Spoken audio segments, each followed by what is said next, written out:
$1 million months on easy mode. Is there such a thing? I don't necessarily think that it can be easy, but it can definitely be easier than a lot of businesses that we've seen and even helped get to $1 million months. We've had some that have been such a grind that we've just had to brute force our way to that level. And then we've had other businesses that we've helped work with that, my God, we've had businesses that have had $2.5 million a month in the first 30 days of us coming in and working with them. There's a lot of people that have made a lot of money that we've worked with, some of which have been, again, just what feels like on easy mode. And then there's been others that have just been extremely challenging. In this specific video, I'm gonna cover 4 main things that I would like to hand down to you from working inside of those different businesses. Maybe you can look at your own business and try to reflect and see if you're aligned to some of these characteristics and traits that these businesses that have had it easier than others, so you can try to find out yourself, hey, is it gonna be hard? Is it gonna be easy? Who knows, but you'll definitely get some more insight after this specific video. For all those unaware, my name's Jeremy Haynes.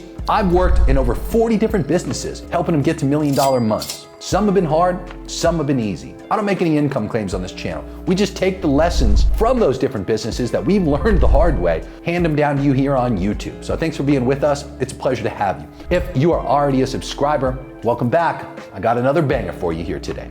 Let's jump in. So, when I say $1 million months on easy mode, let me start by making a very serious point, okay? The US Bureau of Labor Statistics says that there is a 0.1% probability that you can even get to $10 million a year in terms of total businesses that reach that 8-figure mark. To add that extra $2 million to hit $1 million months is obviously a pretty slim chance, but there have been some businesses that have just breezed their way through there. Here's point number 1 that has helped those businesses achieve those numbers. Number 1, they have a niche and an offer that currently aligns to some grand narrative, a big macro trend that's happening here on planet Earth. Let me give you 2 examples, okay? From 2 different businesses that are in a similar niche that we've worked with over the span of about 5 years. And we've not worked with them both at the same time. So the first business, they help people, specifically executives, male executives at that, cut out alcohol. This specific business was a big result. They got to a little over $2 million a month. They ended up getting bought out for about $40 million. It's a pretty serious business. Over the course of about 18 months, we did $22 million altogether. It was awesome. And guess what? We didn't even have to spend a lot of money to do it. Matter of fact, if I'm not mistaken on this specific statistic, it's been a while since I've looked, this specific business was around 2019 to 2021, and then they got bought out. We got removed from the deal because the private equity company that bought them out had a fleet of 77 different marketers that were inside of their business, so they didn't need us anymore. Well, listen to this. It took a little under $2 million. It's about $1.8 million to generate that 22 mil in under 18 months. It was a very serious number. A little over 1.8 to be clear, but I don't remember the exact number. I digress. What I'm trying to make is, even back then, in like 2019 and 2021, there was a trend emerging on planet Earth, specifically in the United States where that business was targeting. People, mainly executives, wanted to start cutting out alcohol. They noticed a tremendous amount of negative effects. It used to be like an integral thing on planet Earth. The older generations prior to where you and I exist today, they love drinking. A lot of them still do. And a lot of those same people are experiencing pretty traumatizing health effects as a result of sustaining those alcohol habits over a long duration of time. Now, all there are outliers to that are still somewhat fine or perfectly healthy even. I'm sure there are. But for the most part, as a younger generation, we've started to witness what it looks like when you compound that behavior over a broader duration of time. Couple that with a lot of research that's come out around that same time that business had that offer. And this was a $7,500 offer. It also had a really high success rate, and it had a founder behind it with a very personal story that drove the business. This particular guy actually, prior to this business, had a business that was doing $1 million a month, and he drove it into the ground from drinking excessively and drug usage. Now, to be clear, this specific business owner, prior to founding this company, did all kinds of things. He tried to go to rehab, he attempted to do the AA thing, none of it really worked. And he had to come up with his own process. He was gonna lose his family, lose access to his kids, and he didn't want that to happen. So he ended up coming up with this specific process. I won't say the name of it so I can be a little more detailed about the specifics of this company, But without digressing too much, simply put, the guy ended up coming up with his own process, steps that worked for him, that he ended up packaging together, labeled it, and turned around and sold it for $7,500 to other male executives that were struggling with the same exact issue. Rehab was failing, AA was failing. They didn't want to go out and just out themselves publicly and say like, hey, you know, I'm dealing with this problem. They wanted to do it discreetly. And this specific program had a really high success rate that this guy put together. It was in the 90s in terms of this total success rate. The point is like, take a great offer coupled with a charismatic leader who gives a deep fuck about helping other people get the outcome that he achieved. And in addition to that, pair that with these giant macro trends where there's huge studies that are being published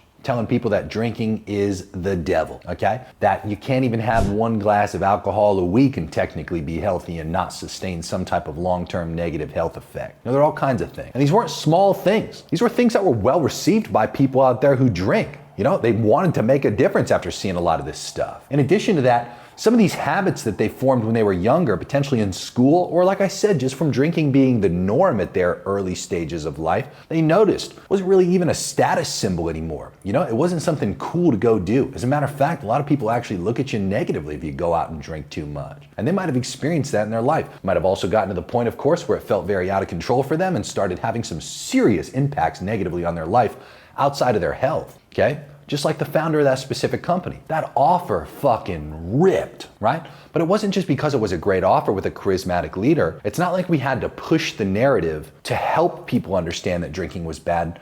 No, the market was already adapting to the belief system that drinking was bad. So all of a sudden, when a company comes out and just straight up starts selling into that massive demand that exists, dude, I mean, it's right there for the taking. That was easy layup deals all day long. Every statistic reflected extremely above average, from the cost per call being extremely low, to the show rates being high, to close rates being high, to PIFs being high. Everything was really good, okay? Now the second business that I'm gonna articulate, this is years later, around early 2024, I believe I started working with this specific company, maybe even late 2023. This guy wanted to replicate the results of the first guy. He had heard I worked with that first company and he had a company that did damn near the exact same thing, but it wasn't specific to male executive. It was anybody and everybody.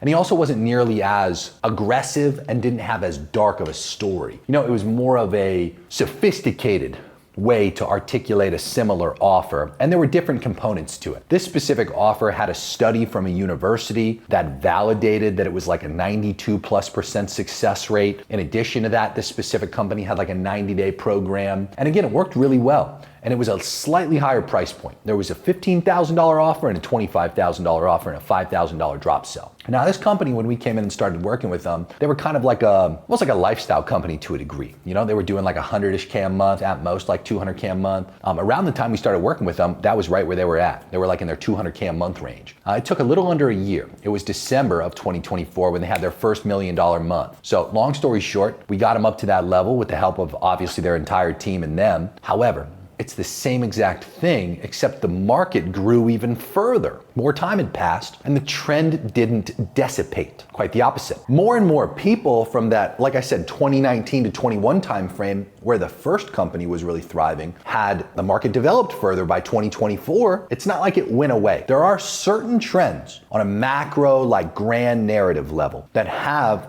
penetrated into the total mass public psyche and then dissipated and just gone away. This whole cutting out alcohol thing was not one of those. Quite the opposite, as a matter of fact. By 2024, you had all these different fringe alternative health companies that had really started to thrive, from cold plunge companies, red light therapy, hyperbaric chambers and different oxygen therapies, all kinds of different health and wellness companies.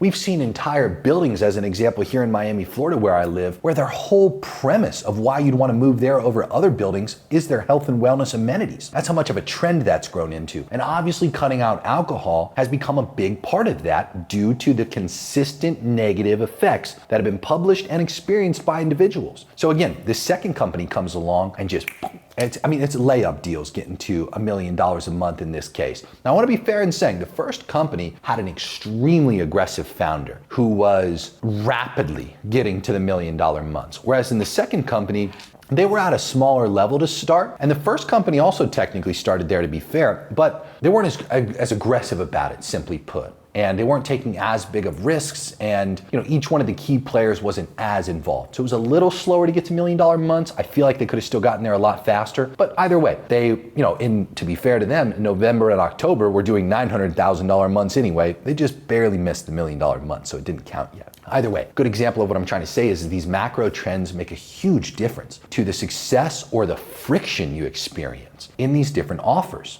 Okay, another great one is an example. We just had a new Inner Circle member join in, Michael and Chris. Shout out to those guys if they're watching. They came into the group already doing $1 million a month. They're looking to make their next $1 million a month and really master their paid advertising to another level. Well, these guys in particular, they had an AI setter offer where they had a great tech platform that they created, leveraging some different artificial intelligence softwares that are available, these different APIs.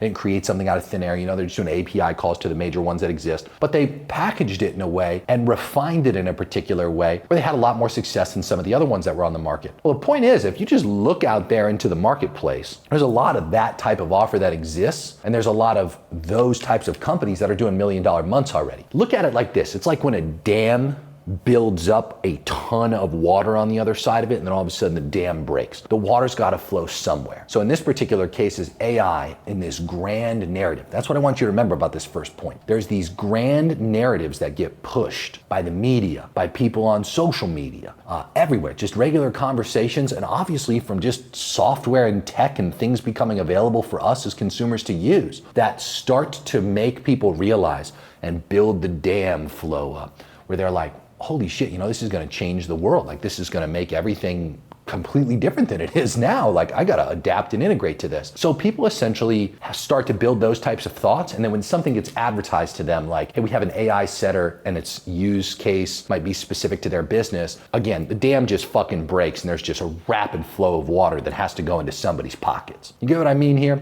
So my point is same thing with that exact type of offer. It's like those guys, not saying that they're not smart people to get to $1 million a month anyway. But again, it's easier for them to hit $1 million months comparatively to offers that have a really against the grain narrative. Okay, I'll give you a good example. There was this niche, you're likely familiar with it. It was this automation niche where people were doing these done for you Amazon stores. For a while, there were done for you Walmart stores when all the Amazon ones were getting shut down, and then all the Walmart ones got shut down. So then everybody pivoted back to doing done for you Amazon stores in different ways with FBA and private label and yada, yada.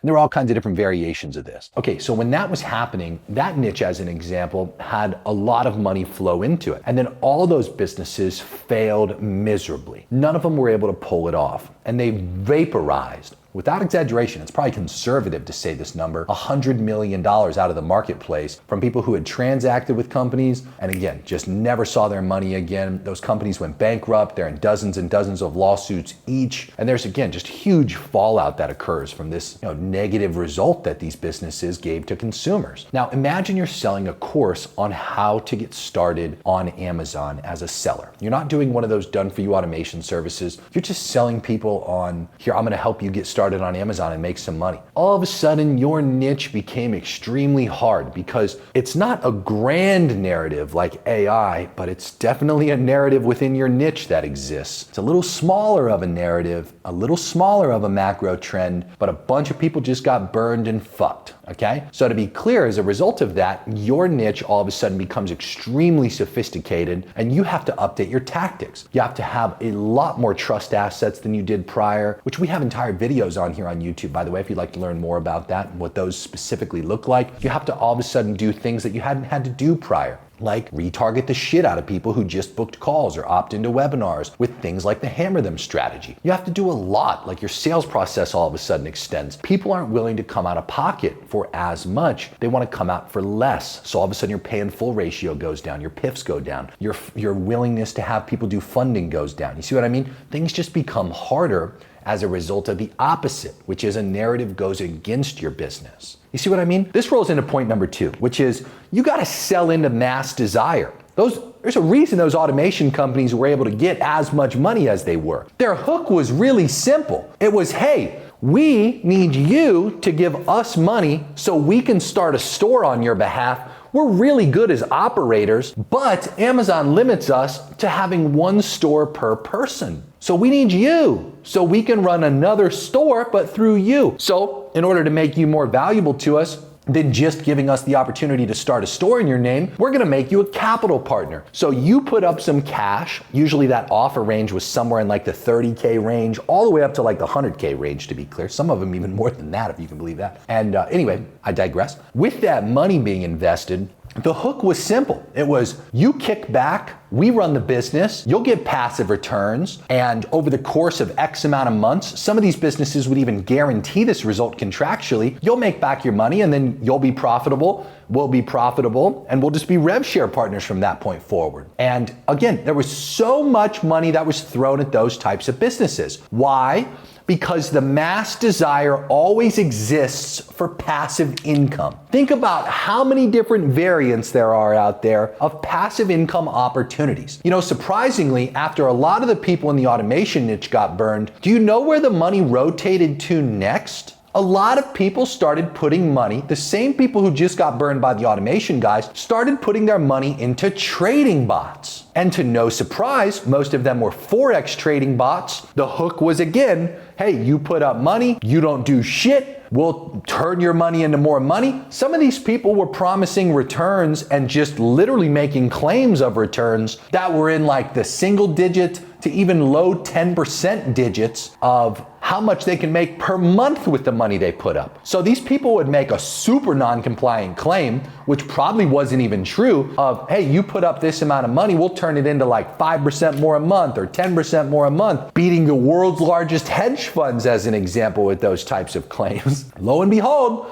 most of this money, you know, like a magician, just fucking vaporized and went away. But again, the money rotated from these automation businesses into these fucking trading bots and these companies that were making these types of claims because, again, the desire doesn't go away. The mass desire does not just vaporize like the money did. The desire for passive income is always there. There's always some variation of an offer out there that's selling into that type of mass desire. There are plenty of mass desires that you can sell into that can make a lot of money if you're aware of them. As an example of one like I just described, passive income. And there's plenty of others. But to be clear, we only talk about those kinds of things in my Inner Circle program, where we do twice a month one-on-one calls, weekly group calls, quarterly in-person masterminds, and our group chat full of rich people trying to get a hell of a lot richer. After all, I can only make you so much money for free here on YouTube, right? Eventually you gotta pay me so I can make you a lot more than that. We don't make any specific income claims, but we understand the game really well. You pay us, you obviously wanna make more money than that, and we do that quite well. Back to the point I'm trying to make. Mass desire. You have to be aware of what mass desires exist and whether your offer aligns to those or not. If you do, you have a much higher probability to have any amount of money you're attempting to make be on easy mode. Because again, you're reducing the friction to make that money. In comparison, imagine you're trying to sell something that people just don't want. One of the most common ones that people like to brag about is like, oh, I could sell ice to Eskimos. Do you know how fucking hard that would be? Imagine you're in the middle of a winter storm in Buffalo, New York, or in like northern Russia or some shit like that. It's freezing cold. There's snow going sideways. If you have facial hair, it's got a little bit of frost on it. Your eyebrows got a little bit of frost on it. Your eyelashes got a little bit of snow caking up. You're cold as fuck. And somebody comes along and is like, hey, I'm selling snow cones, ice cold snow cones.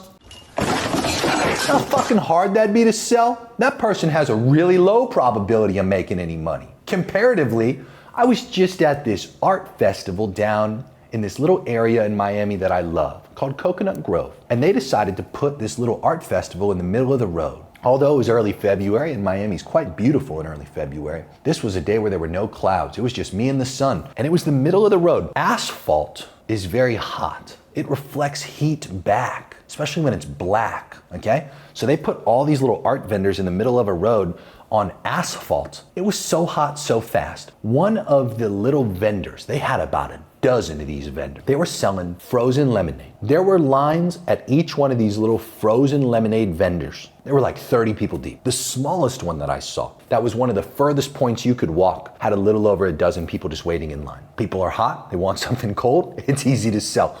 The exact opposite for what you'd want to sell when it's freezing cold, I'd want some Canada Goose or something, you know, some jackets, something that keeps people warm. So again, I want to sell into mass desire. okay? I don't want to sell against it. In the two obvious examples I provided, there's a reason that it's hard to sell one and easy to sell the other. You'd be amazed and impressed with how many different people come to me and are like, dude, I'm really struggling. Like, my show rate sucks. My close rate sucks. The PIFs, are low. Like, I'm just having to struggle some time closing people. And you look at their offer and you look at the grand narratives and you look at mass desire, and it's the exact opposite. Like I said, it's like trying to sell something cold to somebody who's already freezing fucking cold. They don't want that, You got to take some time to reflect on that. All right, let's roll into the next point. Point number 3, sell higher ticket, okay? Selling higher ticket, not exaggerating, probably one of the easiest ways to be able to make some more cash, okay? Let's pull out our handy dandy calculator and do some quick math for you, okay? Watch this. So if I wanted to make $1 million, all right? And again, we just start by saying, oh, we got $1 million here. Let's say that I currently sell something for $10,000. $1 million divided by $10,000 is 100 people that need to purchase, okay? Most of you don't reverse engineer math, so you wouldn't take that number any further. If I needed 100 people to buy it, let me just give you some examples. First of all, are your pay in fulls 100%? Do you AOV at the full price of the $10,000 in this example? That'd be question number 1. Let's assume you do. From there, you have to divide that 100 by whatever your close rate is. Let's say you had a 15% close rate. That would mean you need about 667 people to get on a closing call for you to be able to have that 100 people. So you'd have to have 667 closing conversations, okay, at a 15% close rate to get to your 100 folks. Now you take that 667 and you divide that by your show rate. Let's say you got a 50% show rate. You need 1,334 people to show up, okay? This is where you start getting into things, right? So again, just to be clear, I might have 1,334 book calls in this case, okay? I get 667 people to show up for that said call. If I close 15% of those people, that's 100 people. If I AOV at $10,000, 100 people times $10,000 equals $1 million, okay? So moral of the story, this would therefore be the quantity of people that I need, assuming that I have a one call close to just book in the first place. Then you gotta ask yourself, like, how many closers do I even need to have that quantity of people be able to book into my calendars in the first place? How many closers do you need to be able to take 667 calls in a month and have them close at 15%? Thankfully, 15% is pretty conservative, and a 50% show rate's also pretty conservative. But here, watch this. 1,334, let's say you have a cost per booked call of $150. You need to spend $200,100, okay? So you gotta put your nuts on the table, put up 200 grand in order to flip it into a mill, get 1,334 people that book a call. Got to get half of them to show up to get your 667, 15% of those closed, $10,000 AOV. Boom, you got your $1 million, okay? Point I'm trying to make is, let's just do some different math. Okay, same $1 million, but instead of selling something for $10,000, let's say I sell something for $50,000, okay? Now I only need 20 people. So I need a fifth. I need a fifth as many people to buy, okay? How much easier is it to sell 20 people? How much leaner is your team, right? What's the difference in what you have to deliver on? Because you'd be impressed. I remember we had a client, won't say his name, he's got like 6 Bugattis, maybe 7 now actually. I just saw a video from him where he got an extra one. And it took about 90 days to get this guy to $1 million a month. He was selling something super low ticket at first. He's got millions of subscribers and followers, so he thought to himself, oh, if I sell something super low ticket, I have a much higher probability to have recurring revenue and the people stick for longer because it's so cheap. That's not true at all. As a matter of fact, it's the exact opposite. Usually the people who buy the cheapest shit are the most demanding people. They're the people who have the highest refunds rates. They're also the people who have the lowest probability to actually get a result. I always call this the fruits and vegetables analogy. You ever buy some fruits and vegetables, you put them in your little drawer in the fridge, whatever amount of time goes by, like a week or two goes by, you didn't eat anything of the fucking fruits and vegetables, and then they go bad, and you just throw them away. And you don't really give a fuck. You go to the grocery store again, or you order groceries, and the fruits and vegetables show back up again, and you repeat the same cycle a few times a year. Maybe sometimes you eat them, but most of the time you're gonna throw them away. It's like, really think about this. Why do you do that? Because you spent so little on the fruits and vegetables. Comparatively, if I'll give you a great example. There was this one time, oh man, I'll never forget this. It was so good. First of all, A5 Kobe beef from Japan, and it was only fed olives its whole life. It had only eaten olives, okay? And as ridiculous as that sounds, they gave you a little like olive colored certificate when you got this. It was like a little ribeye, okay? And this was one of those like rich steaks I'd ever purchased in my life. And it was actually really good. And this ribeye was like $500, okay? Not only did I almost immediately eat the fucking olive-fed A5 Kobe beef, it's like I was super enthused about it. You know, I remember taking a little video of the certificate that they gave me. I'm sitting here telling you about it right now. We don't sit here and talk about kale and the fucking random bullshit you buy from the grocery store that's a fruit and vegetable. We talk about the A5 Kobe beef that was only fed olives its whole life. You know what I mean? So it's like in comparison, we take the things that we spend money on seriously. That's also one of the reasons that I'd love for you to start spending money with us and join into something like my Inner Circle offer, where we do the twice a month one-on-one calls, weekly group calls, the quarterly in-person masterminds, and the group chat full of rich people trying to get richer. Think about it like this. You will take everything that I say more seriously when you spend money on it. You have a much higher probability to be able to make money with the information when you spend money on it, and not a negligible tiny bit of money, a meaningful amount of money that will make you actually take it serious. That it won't be like one of those courses that you've purchased that you never even logged into. No, quite the opposite. You'll be very attentive to the group chat. You'll participate in the group chat. You might not show up to all 4 masterminds a year, but you'll show up to at least 1 or a few, and you'll love it. You'll be involved. You'll be active. You'll be getting richer, as you should, because you'll be spending enough to actually take it seriously. I digress though. When this specific guy started charging $50,000 for one of his offers, he got people to buy that had a really, really good time with him, number one. They all got along really well because this was a really rich guy that was selling this offer at $50K. Him selling to other rich people, I mean, they integrated extremely well. They all had fun.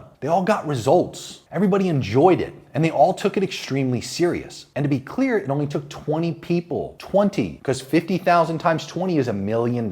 So again, if I sell at $10,000, it's like, yeah, it's technically high ticket. But if I sell higher ticket, it's not even that I necessarily need to add more to what I'm delivering on. No, I just got to change the demographic that I'm selling to and make sure I can get that person a result. That's what it was all about. This $50,000 might sound extreme for this specific product and service that we're referring to here, but at the end of the day, is it really? No, it was costly. It wasn't expensive. It was costly. Sure, $50,000 is a meaningful amount of money, but the money was returned. As a matter of fact, it was returned at a much greater rate than the $50,000 the person paid. And again, they got to develop a relationship with not just the guy who sold it to them, but plenty of other extremely, very well-off people. It added a lot to their lives spending that $50,000.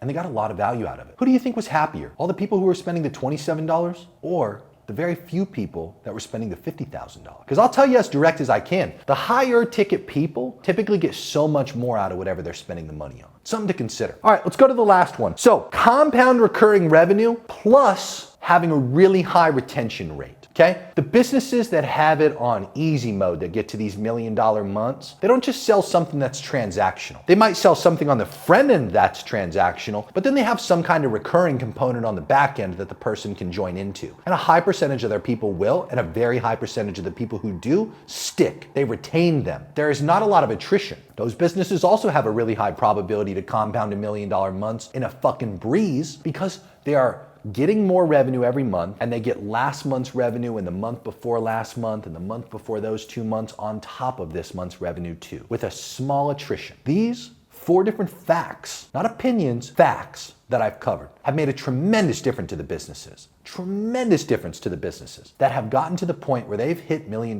months on what feels like easy mode. And I just want you to take some time, just reflect on these. Really ask yourself, are you currently aligned to these? Are you against these? Are you deploying these in your business right now? And if not, I'd really encourage you to do so because again, operating a business with high friction sucks. There's nothing worse than that. It feels awful. It'll grind you into almost what feels like depression because you'll be watching other people just run laps around you. And you'll be reflecting on your own life and the money that you make, or I should say the lack of the money that you make, and you'll be like, what the fuck's wrong with me? A lot of the times, it comes down to things like this. You might be doing everything else right, but if you go against the grand narrative, if you're not selling into mass desire, if you're not selling high ticket enough for people to take it serious, or maybe you're just doing transactional stuff instead of recurring, it'll really fuck you. All right, Go out there and get richer. And again, if you're not subscribed, go ahead and press that subscribe button. Hope you got a lot of value out of this. Check out some of my other videos on the channel. They are all dedicated to taking the lessons from the $1 million a month earners that we've worked with over the years, handing them down to you in videos just like this. And if you're already a subscriber, thank you so much. We appreciate you. We just passed, at the time I'm making this video, by the way, 10,000 subscribers. I know it's small in the grand scheme of things here on YouTube, but I do appreciate every one of you that is subscribed. Thank you so much. Go check out some of my other videos. Talk soon.